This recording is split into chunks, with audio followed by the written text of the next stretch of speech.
Good morning student. हम यहाँ पर 10th क्लास का थर्ड चैप्टर पर डिस्कस कर रहे हैं, जो जनरली क्या है, मेटल्स और नॉन मेटल्स है।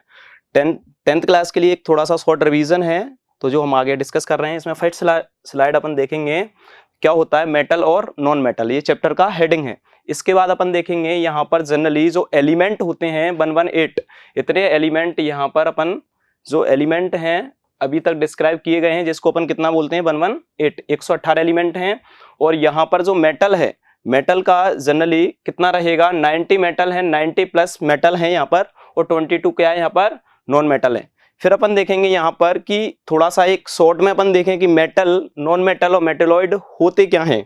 तो अपन बोलेंगे they lose electron to form cation, मतलब अपन बोलेंगे लूज या लॉस इलेक्ट्रॉन, कोई भी मेटल इलेक्ट्रॉन लॉस करके या लूज करके वहां पे कैटायन फॉर्म करता है। जैसे अपन बोलेंगे यहाँ पर ये Na+ है, तो इसको अपन क्या बोलेंगे, कैटायन बोलेंगे। और यहाँ पर जनरली नेक्स्ट में अपन देखेंगे नॉन मेटल, तो अपन बोलेंगे they gain electron to form anion, मतलब नॉन मेटल क्या होते हैं, इलेक्ट्रॉन लेकर के क्या बनाते हैं, एनायन बना रहे हैं।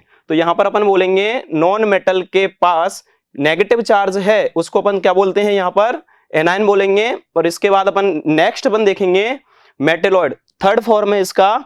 तो क्या होगा, मेटल और नॉन मेटल दोनों की प्रॉपर्टी शो करेगा, उसको जनरली यहाँ पर क्या बोलेंगे, मेटेलॉइड बोलेंगे। ओके, नेक्स्ट अपन देख रहे हैं यहाँ पर फिजिकल प्रॉपर्टी ऑफ मेटल। तो मेटल की यहाँ पर फिजिकल प्रॉपर्टी अपन देखेंगे क्या होगा, solid at room temperature. Metal होंगी रूम टेम्परेचर पर जनरली कैसी होती हैं, सॉलिड होती हैं। लेकिन यहाँ पर एक्सेप्शन है, क्या होगा, मरकरी, इसका सिंबल क्या होता है, Hg। तो ये मरकरी होगा, यहाँ पर क्या होगा, सॉलिड नहीं होकर के क्या होता है, लिक्विड होता है, जो कि एक्सेप्शन है। नेक्स्ट अपन देखेंगे हार्ड और रिजिड। मेटल होंगी जनरली हार्ड और रिजिड होती हैं, क्यों, क्योंकि यहाँ पर जो एटम, जो मेटल है उसमें जो एटम है वो पास पास होते हैं, उनमें अट्रैक्शन फोर्सेज कैसा होता है, बहुत ज्यादा होता है। तो वो क्या बोलेंगे अपन, उनको हार्ड बोलेंगे। तो अपन बोलेंगे मेटल क्या होगा, हार्ड होगा। यहां पर क्या होगा, सोडियम पोटेशियम जनरली ये कैसी होती हैं, ये यहां पर सॉफ्ट होती हैं, तो ये एक्सेप्शन है। नेक्स्ट अपन देखेंगे इसकी प्रॉपर्टी मेटल की, लस्टर होगा। लस्टर मतलब क्या होता है, चमकदार होता है। लेकिन यहाँ पर जो सोडियम होगा, सोडियम का सिंबल अपन देख सकते हैं साथ साथ कि सोडियम कैसा होता है, नॉन लस्टर होता है। नेक्स्ट अपन देखेंगे मेल्टिंग पॉइंट इज हाई।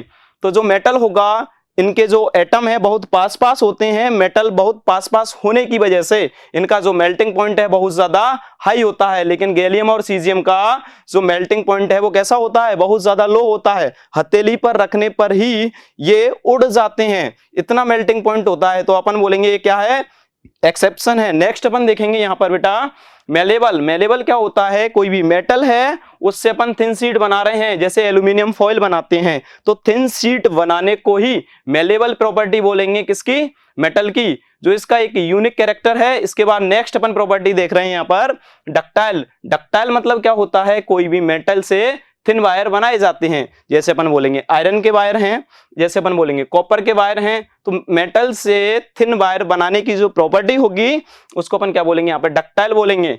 और ये जो मेटल होंगी क्या होती हैं, good conductor of heat and electricity. Good conductor means क्या होगा, यहाँ पर एटम और आयन क्या है, कंडक्टेंस फ्लो करते हैं, वहां पर कंडक्टेंस पाया जाता है। तो अपन बोलेंगे कैसे हैं, good conductor of heat and electricity. लेकिन क्या होगा, लेड, लेड का सिंबल क्या होता है यहाँ पे, Pb। तो लेड क्या होता है, बैड कंडक्टर होता है। इसके बाद अपन देखेंगे सोनोरस प्रॉपर्टी पाई जाती है, किसमें, मेटल्स में। सोनोरस मतलब होता है साउंड प्रोड्यूस करने की कैपेसिटी। मेटल है डिफरेंट डिफरेंट टाइप का यहाँ पर साउंड प्रोड्यूस करती हैं। नेक्स्ट अपन देखेंगे यहाँ पर physical property of non metal. तो नॉन मेटल में क्या होगा, सॉलिड और गैस एट रूम टेम्परेचर। जो नॉन मेटल होंगी रूम टेम्परेचर पर सॉलिड और गैस होंगी। लेकिन अपन बोलेंगे यहाँ पर जो ब्रोमीन होगा जनरली कैसा होता है, लिक्विड फॉर्म में पाया जाता है, जो कि एक्सेप्शन है। नेक्स्ट अपन देखेंगे विटल नेचर होगा। इसके बाद देखेंगे अपन नॉन लस्ट्रस होगा। लेकिन इसमें जो आयोडीन होगा, आयोडीन है कैसा होता है, लस्ट्रस होता है, मतलब चमकदार होता है, जो कि एक्सेप्शन है। और अपन बोलेंगे इसके जो मेल्टिंग पॉइंट है, बॉइलिंग पॉइंट है, जनरली नॉन मेटल के कैसे होते हैं, लो होते हैं, क्योंकि इसके जो एटम और मॉलिक्यूल हैं थोड़े थोड़े मतलब दूर होते हैं, पास पास नहीं होते, इसलिए इसका अपन बोलेंगे मेल्टिंग पॉइंट। और बॉइलिंग पॉइंट जनरली कैसा होगा, लो होगा। इसके बाद अपन देख रहे हैं नॉन सोनोरस होगा, नॉन मेलेबल होगा, नॉन डक्टाइल होगा। मतलब ये सारी प्रॉपर्टी किसकी हैं, मेटल्स की, जो नॉन मेटल में नहीं पाई जाती हैं। इसके बाद अपन देखेंगे यहाँ पर कैसा है ये, बैड कंडक्टर ऑफ इलेक्ट्रिसिटी।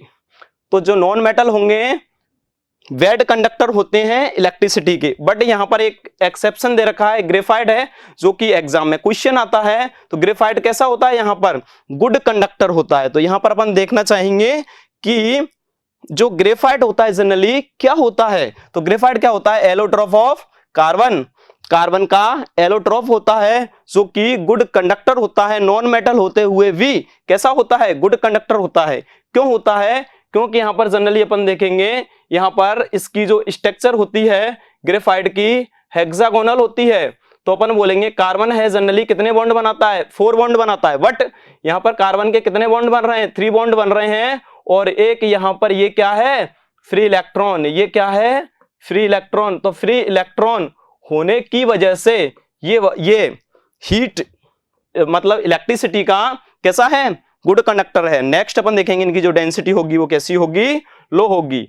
इसके बाद अपन देखेंगे यहां पर केमिकल प्रॉपर्टी ऑफ मेटल, मतलब जो मेटल्स हैं उनकी केमिकल प्रॉपर्टी में सबसे फर्स्ट हेडिंग अपन देख रहे हैं रिएक्शन विथ ऑक्सीजन। तो यहां पर क्या होगा, मेटल है ऑक्सीजन के साथ रिएक्ट करके क्या बनाता है, यहां पर मेटल ऑक्साइड बनाएगा।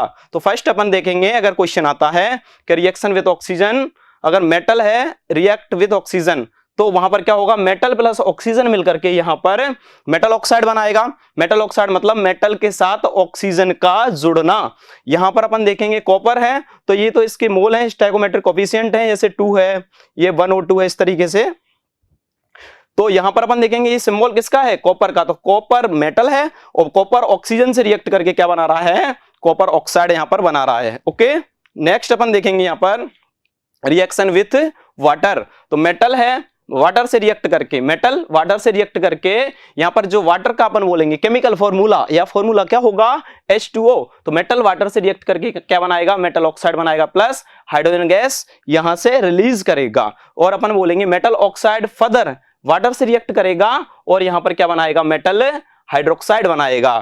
ओके, तो यहां पर अपन देख रहे हैं 2K मतलब K पोटेशियम है और S क्या है, इसकी स्टेट है। इसकी जो स्टेट मतलब कौन सी स्टेट में है, ये सॉलिड स्टेट में है। और H2 ये इसकी स्टेट को मेंशन कर रहा है, L मींस क्या होगा, लिक्विड होगा। तो मेटल वाटर से रिएक्ट करके यहां पर क्या बना रहा है, मेटल मतलब हाइड्रोक्साइड अपन बोल सकते हैं बना रहा है। और अपन बोलेंगे एक क्यू मतलब क्या होगा, एक्वस फेज में है ये। और अपन बोलेंगे H2 गैस रिलीज कर रहा है, इवॉल्व कर रहा है। और हीट एनर्जी मतलब इस तरीके की कोई रिएक्शन होगी। ये एरो किसको इंडिकेट कर रहा है, यहां पर वन डायरेक्शन मतलब यहां से स्टार्ट हो रही है और यहां पर ये फिनिश हो रही है। और इसके बाद अपन देखेंगे यहां हाइड्रोजन गैस, ये जो सिंबल है ये फेज को इंडिकेट कर रहा है, मतलब गैस है जी है। और अपन बोलेंगे हीट एनर्जी रिलीज हो रही है, मतलब ये वाली जो रिएक्शन है जनरली कैसी होगी, एक्सोथर्मिक होगी। और ऐसे ही अपन सोडियम है वाटर से रिएक्ट करेगा, सोडियम हाइड्रोक्साइड बनाएगा जो कि एक्वस होगा, H2 गैस रिलीज होगी और यहां पर क्या होगा, हीट एनर्जी यहां पे अपन को मतलब हीट एनर्जी रिलीज करेगा। तो यहां पर अगर हीट एनर्जी इधर की साइड रिलीज हो रही है तो उसको अपन ऐसी रिएक्शंस को अपन कौन सी रिएक्शन बोलते हैं, एक्सोथर्मिक। इस नेक्स्ट अपन देखेंगे यहां पर reaction with acid, metal acid से रिएक्ट करके सॉल्ट बनाएगा, प्लस में हाइड्रोजन गैस यहां पे अपन को मिलेगी। तो यहां पर एक एक्सेप्शन है जिसको अपन देखेंगे कि hydrogen gas is not evolve when a metal react with nitric acid. Nitric acid का फॉर्मूला होगा HNO3। तो HNO3 यहां पर हाइड्रोजन गैस है, इवॉल्व नहीं करता किसमें, HNO3 में। तो hydrogen gas is not evolve, metal है HNO3 से रिएक्ट करेगा, मतलब मेटल नाइट्रिक एसिड से रिएक्ट करके हाइड्रोजन गैस को इवॉल्व नहीं करता। इसके बाद है नेक्स्ट, इसमें एक्सेप्शन है मैग्नीशियम एंड मैग्नीज। मैग्नीशियम और मैग्नीज अपन बोलेंगे dilute HNO3, very dilute HNO3 से रिएक्ट करके यहां पर क्या मिलेगी अपन को, हाइड्रोजन गैस मिलेगी। नेक्स्ट अपन देख रहे हैं यहां पर एक छोटा सा क्वेश्चन आता है 10th क्लास में जो कि बहुत ज्यादा इंपॉर्टेंट है, एक्वा रेजिया। तो एक्वा रेजिया एक अपन बोलेंगे फ्रेश प्रिपेयर्ड मिक्सचर है जो अपन बोलेंगे किससे मिलकर के बना होता है, तो यहाँ पर बोलेंगे 3HCl हाइड्रोक्लोरिक एसिड की 3 ड्रॉप अपन बोल सकते हैं, और अपन बोलेंगे 1 ड्रॉप किसकी होगी, HNO3 मतलब nitric acid. 3 mole HCl and 1 mole HNO3, इनका जो मिक्सचर होगा उसको अपन क्या बोलेंगे यहाँ पर, एक्वा रेजिया, जो कि किसके काम आता है, जो गोल्ड को डिसॉल्व करने के काम आता है ना। तो ये अपन को यहाँ पर ध्यान रखना है, एक्वा रेजिया। इसके बाद नेक्स्ट अपन देखेंगे यहाँ पर द रिएक्टिविटी सीरीज, ये बहुत थोड़ा सा इंपॉर्टेंट है, रिएक्शंस में काम आती है। डिस्प्लेसमेंट रिएक्शन जो होगी फर्स्ट अपन चैप्टर में पढ़ा होगा तुमने, तो यहाँ पर देखेंगे बेटा, देखो ये ऊपर वाली मेटल है कैसी है, मोर रिएक्टिव है, ये वाली कैसी है, और डिक्रीज हो गया, और अपन बोलेंगे सबसे लीस्ट रिएक्टिव है। तो ऊपर से नीचे अपन जा रहे हैं तो जो मेटल होंगी जनरली कैसी हो जाती हैं, लेस रिएक्टिव होती जाती हैं ऊपर वाली। तो यहाँ पर अपन किससे देखते हैं, हाइड्रोजन है, तो हाइड्रोजन के जनरली यहाँ पर बोलेंगे ऊपर जो होगा वो कैसी होंगी, मोर रिएक्टिव मेटल होंगी, और हाइड्रोजन के नीचे जो होंगी लेस रिएक्टिव मेटल होंगी।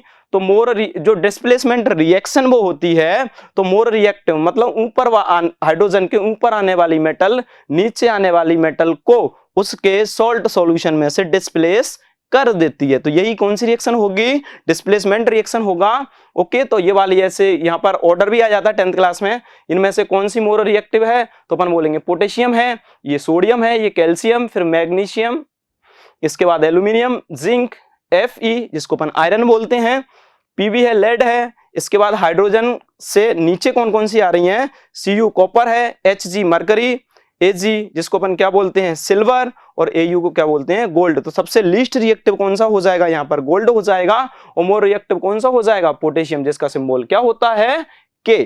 ये अपन को याद रखना है। इसके बाद नेक्स्ट अपन देख रहे हैं यहाँ पर reaction with solution of other metal. तो अपन बोलेंगे कोई मेटल है अपने पास Fe, और अपन बोलेंगे सॉल्यूशन है, सॉल्ट सॉल्यूशन ही किसका है, कॉपर सल्फेट का। कॉपर सल्फेट का फॉर्मूला क्या होता है यहाँ पर, CuSO4। तो Fe मेटल किससे रिएक्ट कर रहा है यहाँ पर, कॉपर सल्फेट से, कॉपर सल्फेट सॉल्ट सॉल्यूशन से, है ना, रिएक्ट करेगा। तो अपन बोलेंगे यहाँ पर ये वाला, यहाँ पर देखो मोर रिएक्टिव मेटल ये है, ये यहाँ पर कैसी हो गई बेटा, यहाँ पर जो Fe हो गया वो कैसा हो गया, मोर रिएक्टिव मेटल है। More reactive metal less reactive metal को उसके सॉल्ट सॉल्यूशन में से क्या कर देगी, डिस्प्लेस कर देगी, उसको वहां से हटा देगी। तो ये यहाँ पर ये हटेगा, तो यहाँ पर FeSO4 फेरस सल्फेट बन गया, और कॉपर यहाँ से इसने रिमूव कर दिया। ऐसे ही जिंक है, ये भी मोर रिएक्टिव मेटल है। तो मोर रिएक्टिव मेटल उसके सॉल्ट सॉल्यूशन में से उस मेटल को वहां से हटा देती है, डिस्प्लेस कर रही है। तो यहाँ पर जिंक सल्फेट सॉल्यूशन बन जाएगा, और यहाँ पर कॉपर रिलीज हो जाएगा, है ना। तो इस तरीके से यहाँ पर जो रिएक्शन अगर देखा जाए तो कौन सा एक्टिविटी सीरीज, मतलब ये है कि ऊपर वाली जो मेटल होगी more reactive metal less reactive metal को डिस्प्लेस कर देती है उसके सॉल्ट सॉल्यूशन में से।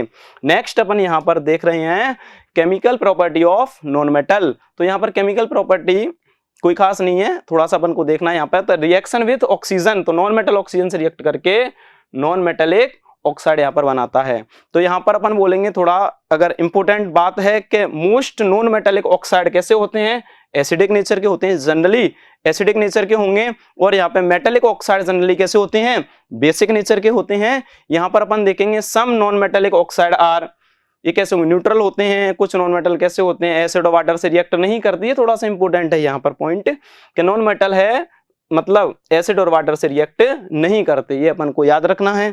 इसके बाद नेक्स्ट अपन देख रहे हैं how do metal and non metal react.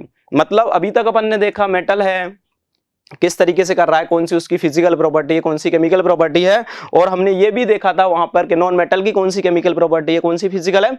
Next अपन देख रहे हैं बेटा कि मेटल और नॉन मेटल आपस में किस तरीके से यहाँ पर बॉन्ड बनाते हैं या किस तरीके से वहां पर रिएक्ट करते हैं, है ना। तो यहां पर देखेंगे metal loss electron from there, ये है ना, तो valence shell to form cation. तो यहां पर देखो, यहां पर अपन देखेंगे बेटा 2-3 बातें आई हैं जिनको अपन देखना चाहेंगे। देखो यहां पर ये बोल रहा है वैलेंस सेल, तो वैलेंस सेल अपन बोलेंगे देखो सोडियम है अपने पास, मेटल है तो मेटल इसका अपन इलेक्ट्रॉनिक कॉन्फ़िगरेशन हम सब लोग जानते हैं 10th क्लास में कि इसका इलेक्ट्रॉनिक कॉन्फ़िगरेशन जनरली क्या होगा, यहाँ पर होगा 281। कैसे आया, इसका एटॉमिक नंबर कितना होता है 11 होगा, तो 11 एटॉमिक नंबर है, तो पहली सेल होगी K, फिर ये L और ये कौन सी होगी M।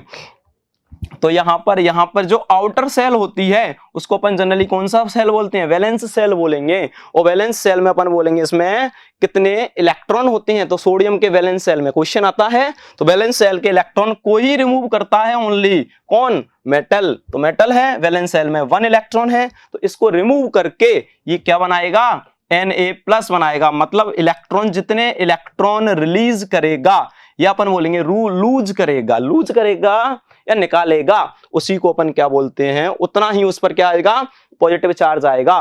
तो अपन बोलेंगे तो सोडियम है, और अपन बोलेंगे सोडियम मतलब क्या है, ये कैटायन बन गया, सोडियम आयन बन गया एक तरीके से, जो कैसा है, कैटायन। कैटायन मतलब किसको बोलते हैं, जिस पर कौन सा चार्ज आता है बेटा, पॉजिटिव चार्ज आता है। जितने इलेक्ट्रॉन लूज करेगा उतने ही यहाँ पर पॉजिटिव चार्ज आएंगे। और अपन बोलेंगे नॉन मेटल है, ऐसे नॉन मेटल ऐसे क्लोरीन है, तो क्लोरीन का इलेक्ट्रॉनिक कॉन्फ़िगरेशन क्या होता है बेटा, ये होगा, ठीक है। तो आउटर जो वैलेंस सेल होगी, जो आउटर सेल होगी, आउटर सेल में ही इलेक्ट्रॉन रिलीज करेगा कौन, मेटल, आउटर सेल में ही इलेक्ट्रॉन लेगा कौन, नॉन मेटल। तो यहां पर अपन देखेंगे क्लोरीन है, ये क्यों करते हैं ऐसा बेटा, अपने आप को स्टेबल करने के लिए। तो यहां पर इसका जो है नॉन मेटल है, 287 इसका इलेक्ट्रॉनिक कॉन्फ़िगरेशन है। क्यों होगा, क्योंकि इसमें टोटल नंबर ऑफ इलेक्ट्रॉन कितने होते हैं, 17। तो पहली सेल में 2 होंगे, दूसरी में 8 होंगे, और आउटर सेल या बैलेंस सेल जिसको अपन बोलेंगे उसमें कितने होंगे, 7। तो यहां पर जनरली ये ऑक्टेट रूल को फॉलो करते हैं, आउटर में कितना होना चाहिए, 8 होना चाहिए, ओके।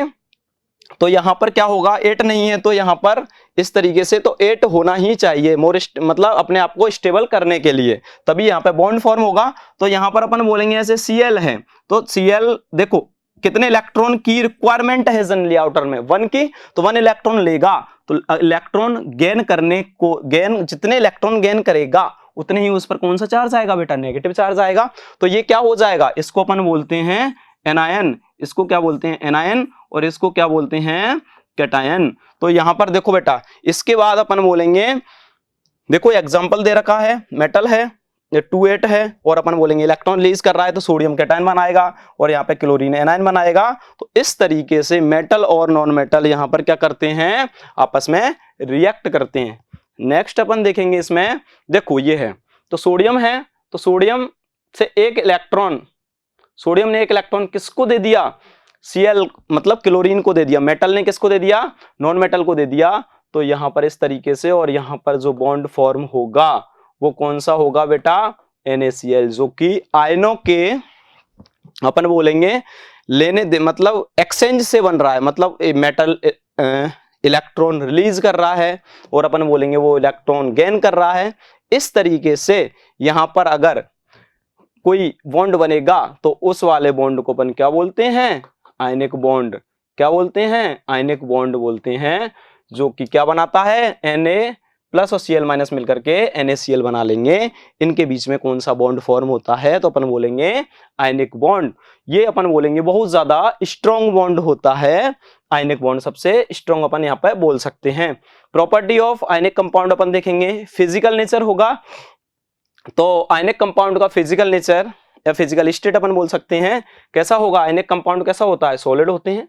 अभी आपने देखा था सॉलिड क्यों होते हैं, क्योंकि इनके जो एटम है वो बहुत ज्यादा पास होते हैं, इसलिए। और अपन बोलेंगे इसमें अट्रैक्शन फोर्सेस भी बहुत ज्यादा लगते हैं, और कैसे होंगे, पास होने की वजह से ये सॉलिड होते हैं। नेक्स्ट अपन देखेंगे melting point and boiling point. अब मुझे एक बात बताओ, कोई भी कंपाउंड अपन बना रहे हैं, उसके एटम बहुत ज्यादा पास हैं, तो पास हैं तो उन पे अट्रैक्शन फोर्सेज भी बहुत ज्यादा होंगे, और अट्रैक्शन फोर्सेज ज्यादा होने पर अपन बोलेंगे उसके मेल्टिंग पॉइंट और बॉइलिंग पॉइंट क्या होंगे, यहाँ पर वेरी हाई होते हैं। तो बोर्ड का क्वेश्चन बनता है कि आयनिक कंपाउंड के मेल्टिंग और बॉइलिंग पॉइंट कैसे होते हैं, तो हाई होते हैं, अपन बोल सकते हैं। सॉल्युबिलिटी, तो अपन बोलेंगे इलेक्ट्रोवैलेंट आयनिक बॉन्ड को कौन सा वाला अपन बोल सकते हैं, इलेक्ट्रोवैलेंट बॉन्ड भी बोलते हैं। ये अपन को याद रखना है, कभी कभी क्वेश्चन आ जाता है एग्जाम में। इसके बाद अपन बोलेंगे ये जनरली क्या होते हैं, सॉल्युबल इन वाटर होते हैं, तो अपन बोलेंगे आयनिक कंपाउंड कैसे होंगे, वाटर सॉल्युबल होते हैं। और अपन बोलेंगे नॉन आयनिक मतलब अपन बोलेंगे इनऑर्गेनिक कंपाउंड जो होंगे, जैसे अपन बोलेंगे केरोसिन और पेट्रोल, ये कैसे हैं, नॉन आयनिक अपन बोल सकते हैं, या अपन बोल सकते हैं ऑर्गेनिक कंपाउंड हैं, ये वाटर में सॉल्युबल नहीं होते। ओके, ये अपन बोलेंगे जो, चलो एक्सप्लेन कर ही दिया है। तो इसके बाद अपन बोलेंगे ionic compound conduct electricity in molten state. देखो बेटा यहाँ पर एक वर्ड आया है मोल्टन स्टेट। मोल्टन स्टेट मतलब क्या होगा, देखो आयनिक कंपाउंड होते हैं सॉलिड स्टेट में, अपन बोलेंगे यहाँ पर कंडक्टिविटी फ्लो नहीं करते, लेकिन क्योंकि वहां पर कोई आयन या इलेक्ट्रॉन प्रेजेंट नहीं होता सॉलिड स्टेट में, लेकिन यहाँ पर क्या होगा, आयनिक कंपाउंड होंगे मोल्टन। मोल्टन मतलब पिघली हुई स्टेट या लिक्विड स्टेट में क्या होता है, वहां पर आयन और इलेक्ट्रॉन मिल जाते हैं, और आयन और इलेक्ट्रॉन प्रेजेंट होने की वजह से वहां पर अपन बोलेंगे आयनिक कंपाउंड क्या करते हैं, मोल्टन स्टेट में क्या करते हैं, इलेक्ट्रिसिटी यहाँ पे कंडक्ट करते हैं। और अपन बोलेंगे सॉलिड स्टेट आएगा तो अपन बोलेंगे यहाँ पे कंडक्टिविटी फ्लो या कंडक्टिविटी शो नहीं करेंगे। ओके, नेक्स्ट अपन देख रहे हैं यहाँ पर मेटलर्जी। नेक्स्ट देखो एक ये पार्ट अपना यहाँ पे फिनिश होता है, नेक्स्ट पार्ट इसमें इसी का है, इसी चैप्टर का, जिसको अपन क्या बोल रहे हैं, मेटलर्जी। तो यहाँ पर बोलते हैं मेटल को एक्सट्रैक्ट करना, है ना, मेटल को, मेटल का मिलना कहीं से, मेटल को एक्सट्रैक्ट करना, है ना, क्या बोलते हैं, मेटलर्जी कहलाएगा। The process of extraction of metal in free state from its ore से मेटल को एक्सट्रैक्ट करने को ही क्या बोलते हैं बेटा, मेटलर्जी बोलेंगे। इसके बाद अपन बोलेंगे यहाँ पे नेक्स्ट है मिनरल। तो यहाँ पर क्या होगा, natural substance containing metal which are found in earth. जो नेचुरल सब्सटेंस कंटेनिंग मेटल जो कहां पर पाए जाते हैं, अर्थ पर पाए जाते हैं। ओके, इसके बाद है ओर है। तो ये छोटी छोटी डेफिनेशन है जो एग्जाम में कभी कभार आ जाती हैं। ओर में अपन देखेंगे mineral from which metal can easily extract are called ore, मतलब जिससे मेटल को इजीली एक्सट्रैक्ट किया जाता है उसको अपन क्या बोलते हैं, ओर बोलेंगे। इसके बाद अपन बोलेंगे, ये स्टेटमेंट है थोड़ा सा लर्न करना इंपॉर्टेंट है, ऑल ओर आर मिनरल, मतलब सारे ओर होंगे, कैसे होते हैं, मिनरल होते हैं, but all mineral are not ore. ये अपन को स्टेटमेंट ध्यान रखना है। ओके, नेक्स्ट अपन देखेंगे, देखो बेटा यहां पर क्या होगा, और अभी और को अपन डिफाइन कर चुके हैं। ओके, नेक्स्ट अपन देखेंगे कंसंट्रेशन ऑफ ओर। ये प्रोसेस है मेटलर्जी की, मतलब किसी भी ओर से किस तरीके से हम यहाँ पर मेटल प्यूरिफाई, मतलब मेटल को ऑब्टेन करते हैं प्योर फॉर्म में, है ना, उसकी प्रोसेस है। तो यहाँ पर बोलेंगे कंसंट्रेशन ऑफ ओर। तो कंसंट्रेशन ऑफ ओर का अपन देखेंगे कि यहाँ पर मतलब ओर है, ओर में बहुत सारी इंप्यूरिटी हैं, तो इंप्यूरिटी को रिमूव करना एक तरीके से यहाँ पर क्या कहलाएगा, कंसंट्रेशन। कैसे, impurity are remove so concentration of metal, मतलब बहुत सारी इंप्यूरिटी हैं, उसमें मेटल भी है, लेकिन इंप्यूरिटी को हटा देंगे, इंप्यूरिटी मतलब अशुद्धियों को हटा देंगे, तो वहां पर क्या हुआ, अशुद्धि इंप्यूरिटी को हटाने पर क्या होगा, वहां पर मेटल का जो कंसंट्रेशन है वो बहुत ज्यादा इंक्रीज हो जाएगा। ओके, नेक्स्ट अपन देखेंगे 3 टाइप की मेटल होंगी, हाई रिएक्टिव होगा, मीडियम रिएक्टिव होगा, और अपन बोलेंगे लो रिएक्टिविटी होगी। इनके अलग अलग मेथड, अलग अलग प्रोसेस हैं। तो जो हाई रिएक्टिव मेटल होती है जनरली उसका क्या करते हैं, इलेक्ट्रोलाइसिस करते हैं। ओके, किसी भी मतलब इलेक्ट्रोलाइसिस मींस क्या होगा, यहां पर क्या होगा, ड्यूरिंग इलेक्ट्रोलाइसिस, देखो electrolysis of pure molten ore, है ना, during electrolysis reduction of molten salt the metal are always obtain at cathode. मतलब क्या होगा, मोल्टन स्टेट में यहाँ पर इलेक्ट्रोलाइसिस किया जाएगा और उसके बाद क्या होगा, हमें कैथोड पर क्या मिलेगी, एक प्योर मेटल यहाँ पर मिलेगी। तो ऑलवेज कहां पर मिलेगी बेटा, कैथोड, और ये क्या, एनोड। ये क्या होते हैं बेटा, एक इलेक्ट्रोड होते हैं जो यहाँ पर मेटल के बने होते हैं जनरली, और रॉड टाइप के होते हैं, है ना। तो यहाँ पर जो कैथोड है वहां पर प्योर मेटल यहाँ पर देखने को मिलेगा। इसके बाद अपन देखते हैं मीडियम रिएक्टिविटी है ना कम ना ज्यादा। तो यहाँ पर क्या होता है बेटा, इस वाले प्रोसेस से अपन किसका देखते हैं, कार्बोनेट ओर होगा और सल्फेट ओर होगा। तो देखो कार्बोनेट ओर होगा, उसमें अपन प्रोसेस करते हैं, इस तरीके से चल रहे हैं। नेक्स्ट अपन कार्बोनेट ओर है, कार्बोनेट ओर का अपन क्या करते हैं, कैल्सिनेशन करते हैं। तो कैल्सिनेशन एक बहुत इंपॉर्टेंट प्रोसेस है एग्जाम लेवल का। तो कैल्सिनेशन क्या होता है, एब्सेंस ऑफ एयर। तो यहाँ पे एयर एब्सेंस होगा और यहाँ पर जो टेम्परेचर है हुआ कैसा होगा, जनरली लो होगा। तो टेम्परेचर लो होगा और लो एब्सेंस ऑफ एयर, एयर की एब्सेंस में या बहुत कम एयर होगा उसको अपन बोलते हैं कैल्सिनेशन। ओके, और यहाँ पर अपन बोलेंगे सल्फेट और होगा तो उसका अपन क्या करते हैं, रोस्टिंग करते हैं। तो यहाँ पर रोस्टिंग मतलब क्या होगा, हाई टेम्परेचर होगा और एयर प्रेजेंट होगी, एयर प्रेजेंट होगी, हाई टेम्परेचर होगा, उस वाले प्रोसेस को अपन क्या बोलते हैं, रोस्टिंग बोलेंगे। इन दोनों प्रोसेस के बाद यहां से क्या हो जाएगा, देखो कार्बोनेट हो रहा है, इधर सल्फेट हो रहा है, यहाँ पर अपन ने कैल्सिनेशन किया, यहाँ पर रोस्टिंग किया, और इससे अपन को क्या मिलेगा, ये कार्बोनेट और सल्फेट और किस में चेंज हो जाएंगे, मेटल के ऑक्साइड में चेंज हो जाएंगे। और यहाँ पर क्या होगा बेटा, उसके बाद रिडक्शन करेंगे, और रिडक्शन करने के बाद यहाँ पर अपन को प्योर फॉर्म में क्या मिल जाएगा, मेटल मिल जाएगा। ओके, इसके बाद अपन नेक्स्ट देख रहे हैं, यहाँ पर लो रिएक्टिविटी है, तो सल्फाइड और है, उसका अपन इस मेथड से देखेंगे। इसके बाद रोस्टिंग करेंगे, रोस्टिंग अभी एक्सप्लेन किया था। इसके बाद मेटल है, और मेटल का फिर अपन क्या बोलेंगे, रिफाइनिंग करेंगे। तो मेटल रिफाइनिंग इंपोर्टेंट है थोड़ा सा यहाँ पर, क्यों, क्योंकि देखो मेटल है, मेटल में बहुत सारी इंप्योरिटी है ना, बहुत सारी उसके आसपास इंप्योरिटी है, तो इंप्योरिटी को रिमूव करके वहां पर प्योर फॉर्म में मेटल ऑब्टेन करने की जो प्रोसेस होगी उसको क्या बोलेंगे, यहाँ पर रिफाइनिंग प्रोसेस बोलेंगे। ओके बेटा, नेक्स्ट अपन देख रहे हैं यहाँ पर, इसी का नेक्स्ट टॉपिक है, बहुत ज्यादा इंपॉर्टेंट है ये, है ना, एग्जाम के बेस पर 10th क्लास में। तो यहाँ पर अपन बोलेंगे कोरोजन, इसको क्या बोलते हैं, कोरोजन। तो अपन बोलेंगे formation of undesirable compound at the surface of metal. ये जनरली कहां पर होता है, मेटल की सरफेस पर होता है। अनडिजायरेबल चेंजेस है, एक सरफेस फिनोमिना है। तो अब अपन बोलेंगे exposure of air and chemical reagent is called corrosion of metal. तो अपन बोलेंगे यहां पर जनरली कोरोजन होता क्या है, इन शॉर्ट में अपन देखेंगे मेटल है, और अपन बोलेंगे एयर है, मॉइस्चर है, और अपन वाटर भी बोल सकते हैं।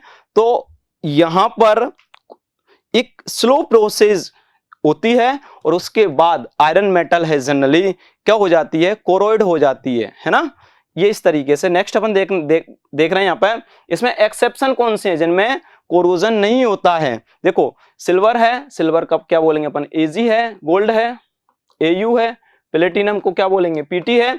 तो सिल्वर, गोल्ड, प्लेटिनम क्या होता है, ये इजीली कोरोइड है यहाँ पर, है ना, ये एक्सेप्ट है, ये मतलब ये तीनों हैं, यहाँ पर कोरोजन नहीं होता है। क्यों, क्योंकि ये लेस रिएक्टिव होती हैं, ये एयर और वाटर से जनरली रिएक्ट ही नहीं करती हैं, मतलब रिएक्शन ही नहीं करती हैं, रिएक्शन नहीं करेंगे, रिएक्ट नहीं करेंगी, लेस रिएक्टिव हैं, तो यहाँ पे कोरोजन नहीं होगा। इसका बेस्ट एग्जांपल अपन देखेंगे यहाँ पे, when iron object is exposed with air then reddish brown. तो यहाँ पर जो क्या हो जाता है, एक लेयर बन जाती है, कोरोइड जो होता है, कोरोजन जो होता है एक लेयर फॉर्म में होता है, तो उसको अपन बोलते हैं रेडिश ब्राउन। तो वहां पर बोलते हैं, जिसको अपन जनरली क्या बोलते हैं, resting of iron, resting of iron बोलेंगे। तो यहाँ पर ऐसे आयरन है, आयरन का यहाँ पर क्या होता है, ऑक्सीडेशन होगा, Fe+2, ऑक्सीडेशन मतलब इलेक्ट्रॉन को रिलीज करना, रिमूव करना, है ना, और यहाँ पर ये, तो इस तरीके से धीरे धीरे आयरन का ऑक्सीडेशन होगा,